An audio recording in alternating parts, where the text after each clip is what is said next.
welcome back to Midnight Streaming with Jess and Julia. I'm Jess. And I'm Julia.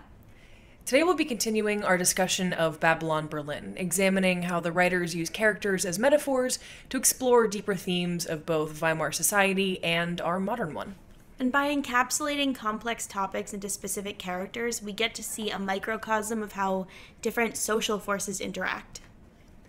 In contrast to some of our previous episodes, this requires more specific knowledge about the history of this period, but luckily, we're here to do the heavy research for you. As our resident historian, I'll say that it's very clear how much research went into this show. It was something we talked about a lot while we were watching it. It doesn't just get the surface level details right, like the costumes and the sets, but the writers demonstrate a really strong understanding of the deeper human and systemic forces that shaped Weimar Germany. And as a side note, because I'm annoying myself at this point, I always say that being a political science major is about saying systemic and institutional 500 times a day. It's easy to enjoy the show whether or not you have a grasp of German history because the characters are so fascinating themselves and their choices do still shape a lot of the storylines, and I think that's a sign of a really well-written TV show. Exactly, and I think on the topic of characters, one thing that constantly stuck out to me during all of my rewatches of the show is that there are some characters that are more concepts than people. And I think because he's the most potent example of this, we'll start by discussing Benda's role as a metaphor for the Weimar Republic. So, while I think he's still a likable character in his own right, he's not an audience surrogate in the ways that Charlotte and Garion are. We're introduced to Berlin with Garion, who's a total outsider, but in contrast to that, Benda is the ultimate insider of the Weimar government, and we see him, as Garion does at the beginning, as a highly respected professional. And that being said, his position of power is constantly challenged, in large part because he's Jewish, and in smaller part because he's a social democrat. The Social Democrats were the main ruling party of the Weimar Republic for most of its existence, but were constantly attacked by the communists on the far left and the fascists on the far right for various reasons. By late 1929 and the early 1930s, the Social Democrats were basically the only force holding the Republic together while it was kind of bursting at the seams. And that's why I think Benda is written as a stand-in for the Weimar Republic. Yeah, that's interesting. I think it definitely comes through in some of his dialogue that he's really a true believer in democracy and international cooperation. He is literally the only person in the show trying to enforce the Treaty of Versailles anymore. I think he fits pretty well into the tragic hero archetype. You know, his arc throughout the show mostly proves him to be genuine. You know, he's one of the only people in the whole show whose professed beliefs and goals match their internal ones. You know, he's almost too good, which in any theatrical setting basically means that he's screwed. And in that vein, his tragic flaw is his kind of unwavering belief in the Republic, as he always calls it, and his hubris in believing that the arc of the universe always bends towards justice. And as a show, Babylon Berlin strikes a nice balance between nihilism and continuity, basically saying that even in this indifferent universe that exists within the show, our choices have consequences.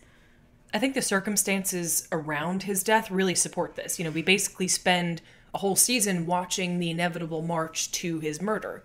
Even before we're actually aware of Fritz and Otto's plans, we're suspicious because of the hints dropped earlier in the show about the simmering hatred for Benda that's lying below polite society.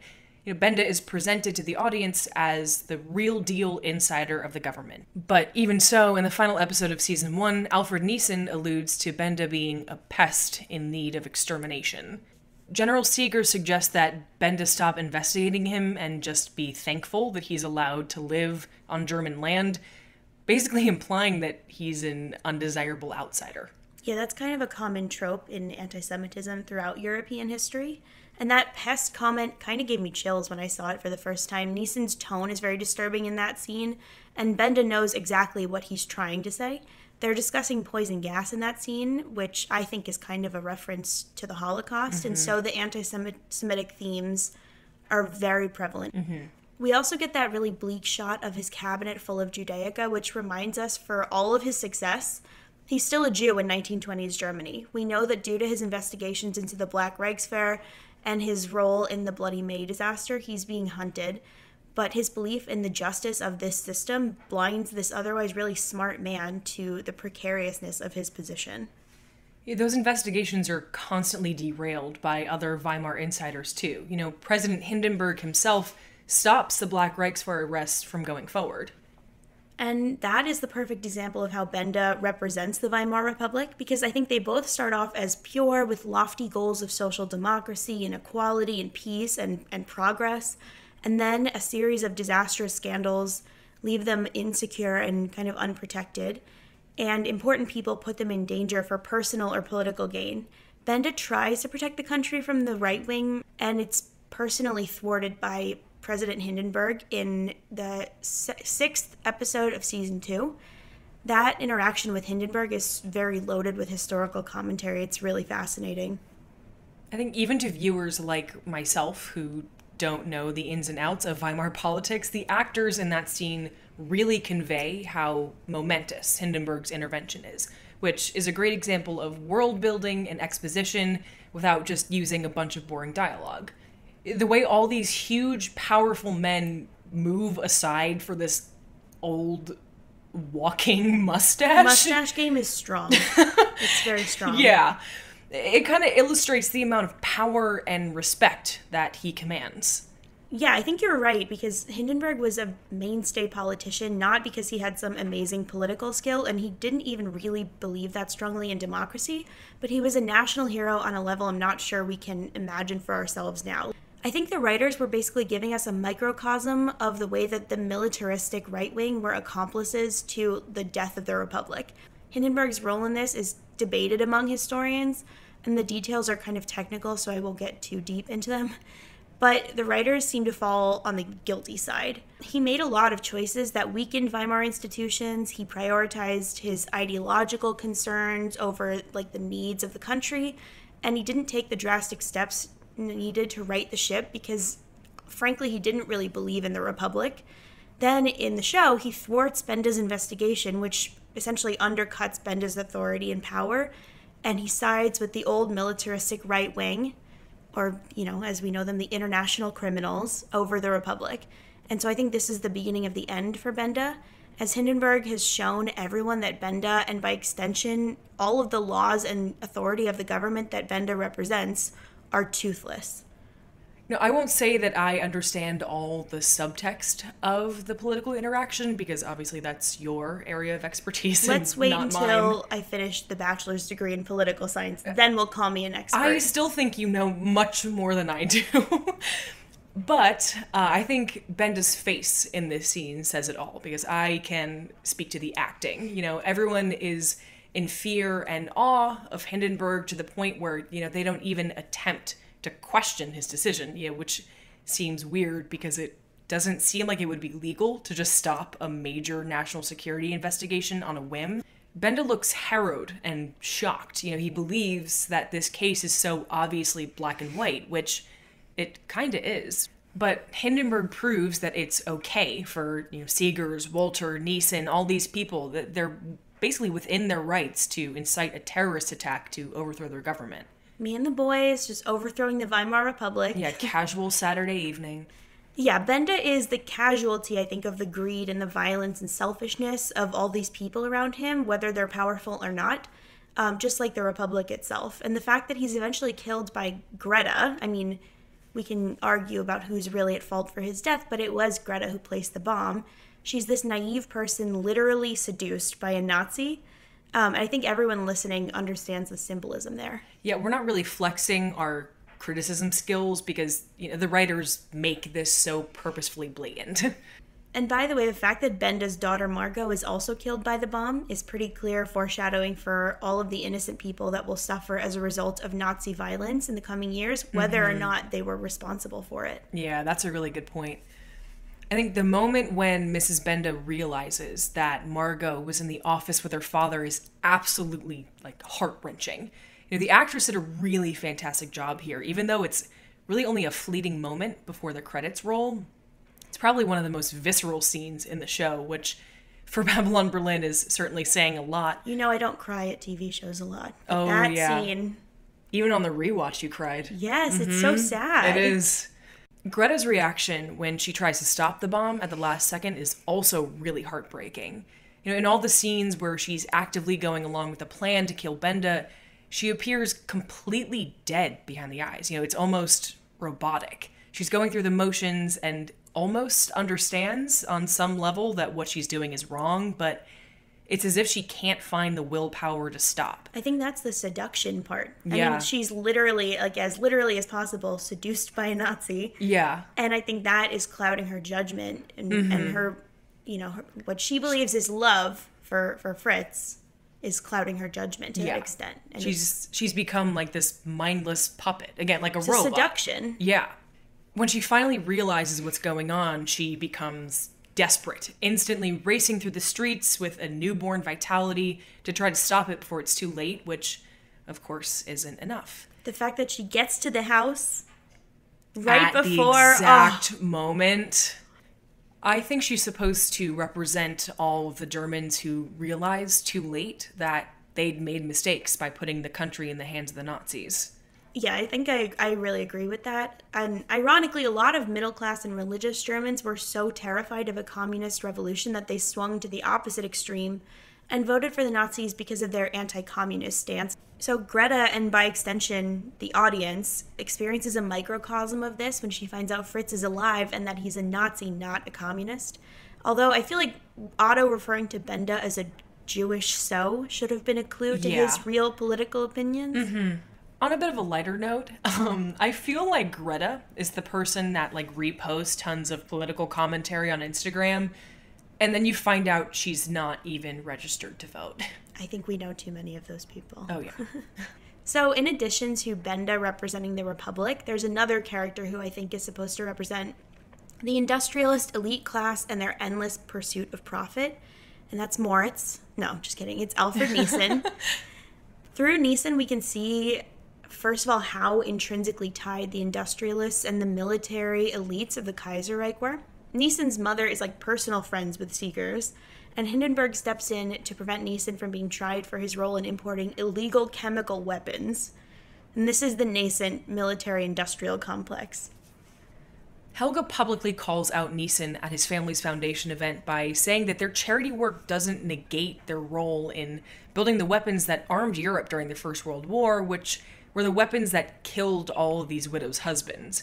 The fact that Nyssen handles this awkward interaction so smoothly is kind of surprising to the viewer, given that we know he's an awkward outcast. But there's actually something more complex that this scene is conveying, which becomes clearer as the Helga and Nyssen relationship unfolds. It's like a literal seduction as a metaphor for political seduction. Mm-hmm. And the fact that Helga acquiesces so quickly to Nyssen's money, we see her put on her red lipstick and do her hair and wear her little fur coat to go have lunch with him. If we look at Helga as the German public and Nyssen as the wealthy industrial class, it represents how the German people fell for right-wing propaganda pushed by people like Nyssen, which at the core was all about money. Exactly. Helga and Nyssen's relationship, even though they might actually be compatible, began because of Nyssen's wealth and his ability to support her. But, of course, he's only wealthy because his family capitalized on the deaths of literally millions of people, including her husband. But it's hard to blame him at first because technically it was his family, not him, who made those decisions, but rich guy. But so he's rich. However, the stock market storyline kind of makes it clear that he's no different from his family. The Nyssen-Helga interaction and Nyssen's stock market storyline both show us the power that this small class of industrialists had over the world, and that society is divided between those who despise these people and those who deify them. And I could easily imagine Nyssen as a misunderstood genius trope, and the guy who gets sympathy and praise for being smarter than the unwashed masses, even though they use their intelligence purely for personal gain and do serious harm to the rest of us in the process. Mark Zuckerberg and Elon Musk. Nyssen, I know he's a fictional character on a TV show, but I still think he's more of a three-dimensional person than Mark Zuckerberg is. No, we love you, Mark Zuckerberg. Please don't take us down. So, Nyssen is sympathetic and interpersonally kind in terms of his character, but he's a textbook supervillain to the rest of society. His family profits greatly from war, but they give scraps to war widows. With Helga, he's a fragile, caring partner and also enjoys a life of extreme privilege, largely because of the war that killed her husband Anno. And if we extend this to the social phenomenon that Nyssen represents, Germany's wealthy elites are shiny and glamorous and they command power and respect, but they will lead their own country to destruction to maintain their wealth and status. And we're privy to Nyssen's private machinations with the Black Reichswehr and the stock market, but to the average middle-class German, it looks like the communists are the worst enemy because they're violent and they want to overthrow the class system. And we ought to remember that the Russian Revolution was only, 12 years before this? Mm-hmm. So this is a legitimate concern. And so we watch as this automatic deference toward the wealthy and powerful in society and the selfish concern for their own wealth and property pushes these people towards the right-wing extremists. And thank you for another decade of record war profiteering, guys. Our shareholders have never been happier. Oh, yeah. So I know the writers did this on purpose, but I think it's a great commentary on our own modern society. I'm not sure if it's quite as topical for German viewers, but in the US, there's been a huge reckoning with the way that we glorify and blindly trust the super wealthy because, we think that they're visionaries. We worship these people as the so-called winners of capitalism. But now we're realizing that through their immense success, we've enabled climate change, insane wealth inequality, disinformation, extremism, all these awful things just for their profit. Actually, I forgive all that stuff because Jeff Bezos is going to the moon. Oh, yeah, to the moon? Nyssen's shorting of the stock market is very reminiscent of the 2008 Great Recession, and the only reason that I understand what shorting is at all is because of the movie The Big Short. It's a great movie. But the ultra-wealthy didn't care how their actions impacted the rest of society, and their recklessness and selfishness caused a financial catastrophe, and then they faced no consequences. In both 1929 and 2008, most of the people who were at fault for the crash just got wealthier, while the chasm between them and everyone else widened. As we said in the last episode, sorry to any Nyssen fans out there, but I really can't imagine that there's too many of you. You're sitting next to one right now. Get out of our apartment. So the last character that I think is a great metaphor for a social phenomenon is the ever enigmatic Dr. Schmidt. To me, he kind of epitomizes the collective hysteria trope that a lot of us, or at least a lot of Americans, associate with Nazi Germany. In the book Ordinary People and Extraordinary Times, which we will link below, the author Nancy Bermeo wrote that it's wrong to reduce the role of ordinary people in all failed democracies to a story of collective madness induced by scarcity. So one of the great things about Babylon Berlin is that it reminds us of why Nazism was so sinister, because it was propped up and accidentally cultivated by non-fascist right-wing elites. It wasn't collective insanity. But with Dr. Schmidt, the writers are making the point that Nazi ideology and political extremism in general grew out of the collective psychology of the whole society. I do think that a lot of people oversimplify the whole period as just a bunch of people went crazy and voted for a crazy dictator and that's it. But we just lived through our own era of political upheaval. Obviously not nearly as bad as the Third Reich, but it did make me realize how abnormal behavior is normalized in society just because people want to believe that everything is okay. Abnormal behavior, to say the least. Yeah. But the series shows how slowly the Nazis became normalized in society because many of our privileged characters still think of them as ridiculous fringe street thugs. It's scarier, though, because that means that it doesn't have to be a perfect storm of factors to get to that point, but that the people in power made choices that brought them there. Most regular people don't have control over that, and that's why the tones of dread and fear completely permeates the entire series. Exactly. It's an uncomfortable question of how much control we truly have in a democracy, which is ostensibly all about choice. And, I'll say that America's democracy today is healthier than it was in the Weimar Republic, but these things still apply. These questions still, we still haven't really answered them. And I don't want to drift too far away from Dr. Schmidt here, but basically I'm trying to say that Dr. Schmidt doesn't represent collective madness where people just went insane and started putting ballots for the Nazis in the ballot box in a fit of mass hysteria. But he does represent this deep, intense anxiety that real people felt through this entire period in history and through a lot of other periods of rapid change and upheaval in human history. What's the saying? I think it goes something like, history moves in circles. Oh, history doesn't repeat itself, but it rhymes? Yeah. Mm-hmm. History doesn't repeat itself, but it rhymes. I just made that up myself. You're so smart and so creative. In the series, Dr. Schmidt is part of the occult, which became a trend mostly among upper-class people in Western Europe and the United States. Based on our research, it seems like most modern historians believe that the link between Nazism and occultism is murky at best. But there were some upper-class pseudo-religious and pseudo-scientific movements that lent some of their beliefs to early Nazism. Some very early members of the Nazi Party were also prominent in the occult movements. Yeah, and I think that both fascism and occultism were seen as fashionable countercultural movements to help rich people make themselves seem interesting, almost like an evil version of today's wellness movement. Some famous fascists include Wallis Simpson, the wife of the former King of England, and Coco Chanel. So I guess you could say it was quite literally fashionable. Yeah. But the reason Dr. Schmidt is such a richly symbolic character is because he represents the human condition that sprouted all of these weird spiritual extremist movements in the interwar period, because people's faith in the traditional was shattered after the war and the resulting reconstruction of society, which fell very short of expectations.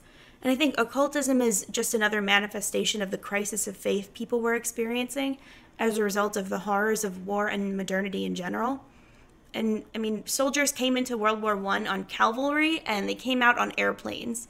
Someone Garion's age would have witnessed the invention of the car, cinema, mass media, tanks, machine guns, aircraft, artillery, poison gas, and watched the collapse of almost every monarchy in Europe, in addition to an absolutely devastating world war. Yeah, but we grew up when the iPhone was invented, so... Nothing was the same. Dr. Schmidt is basically a well-dressed metaphor for the emotional toll all this change took on people, which is heightened even more by his role as a psychiatrist.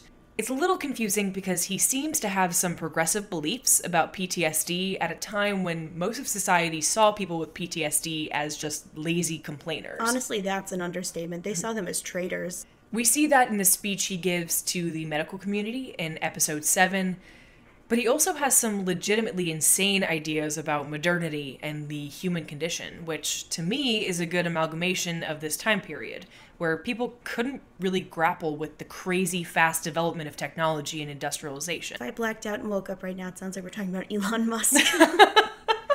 I think that dichotomy is because Dr. Schmidt is a futurist, which is the artistic movement that preceded fascism in Italy.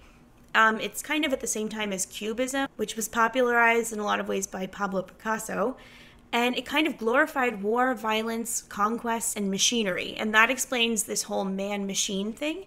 It's the major theme of the film that they make in season 3, the fusion of man and machine and the elimination of human weaknesses like love. And that's expressed very literally with the movie that they make. Mm-hmm. And Dr. Schmidt wants to make Garion the man-machine prototype via modern inventions like psychiatric drugs and talk therapy. However, Schmidt's plan is complicated by the fact that Garion is in love with Charlotte, and that romance kind of starts to blossom in season 3 while he's going through intense therapy. And his experience with her have clearly made him more vulnerable and more human. We need to wait a bit for the show to connect these dots a little more because it's very dense and existential for viewers like us who are not professional philosophers. We're uncharacteristically humble today. German fascism took Italian fascism and added new elements like the whole Aryan Indo-European thing, which borrowed a lot from Indian mythology, for example, the swastika. Italian fascism was more interested in conquest, militarism, and the concept of a superior Mediterranean civilization, which included Jews, actually. And at the very least, it drew from actual history, like specifically the Roman Empire, and not a bizarre, thrown-together combination of myths like the Aryan ideology. Many occultists were also interested in spirituality and mythology. Dr. Schmidt, our goth king, it's all starting to make sense. People are very focused on Dr. Schmidt's identity, whether or not he's Anno, whether or not he's evil, what his intentions are. Where did he get those glasses? Oh yeah, I'm very curious. They're very cute. I'd like a pair. But honestly, I think he's less of an actual character and more of a metaphor for the ways people coped with the realities of life in the interwar period, which was very unpredictable, hard, and very unfamiliar. Futurism was also an influence on the right-wing author Ernst Junger, who, by the way, is referenced by Wendt in season 3. And in 1920, he wrote the book Storm of Steel, which is like the seminal book that glorified the war and suggested that war was the pinnacle of human experience and an intense situation where men are pushed to the limits of endurance, leading to a society capable of withstanding pain and sacrifice. He definitely would have been like a CrossFit guy today. Dr. Schmidt's not really political, but we can see that he also believes in using extreme circumstances to rid men of their sensitivity and birth a more perfect society. Only his method is through the power of the mind. Break men down by showing them their weaknesses, mental and physical, and you end up with nothing but super aggressive, traumatized people. What a perfect and straightforward plan that's guaranteed to work. And to wrap up this section, I think he represents the question that plagued people then and now, which has been a theme through this whole episode, is how the writers of the show are commenting as much on modern society as they are on Weimar society. And how do we as people with unpredictable emotions and mental illness and human fallibility function in a world that's designed for constant, unending technological improvement? Should we try to eliminate human weakness to fit better into the modern world? I think it's actually a fantastic allegory for the modern conversation around artificial intelligence. The machine man is essentially a 1920s version of a robot, which unsettles us now because they can do everything we can do, but without all of the things that make us inefficient or human. AI is an attempt to perfect the advancement of our society devoid of like all the human messiness that holds us back, or I guess in some people's minds. Garion's an imperfect person, and Dr. Schmidt represents the world that wants to eliminate that in pursuit of a utopia, a philosophy which is kind of a non-political microcosm of Nazism. So right now I'm looking at the print of the Scream that we have on our wall. We have weird art taste. Yeah. And from what I know about it, it's evoking the sense of terror that people felt about the world around them at the turn of the century. The unfamiliarity of both nature and industrialism is very potent in that painting. It was painted in the midst of a major industrial revolution and a period when the pursuit of profit was starting to overtake people's lives. A lot of people believe that industrialism would be humanity's moral and spiritual downfall. No, I think we're doing great. And looking at the art from this era is an amazing way to experience kind of the collective anxiety of European society at this time. German Expressionism, which is kind of grew out of the artistic movement that the Scream came from, is probably my favorite era of art of all time because it's so visceral and unsettling. One of the reasons that Babylon Berlin is so culturally relevant is because we're going through a time of major change right now. I think we're watching the end of the post-World War II political order and facing existential threats like climate change and the onset of artificial intelligence.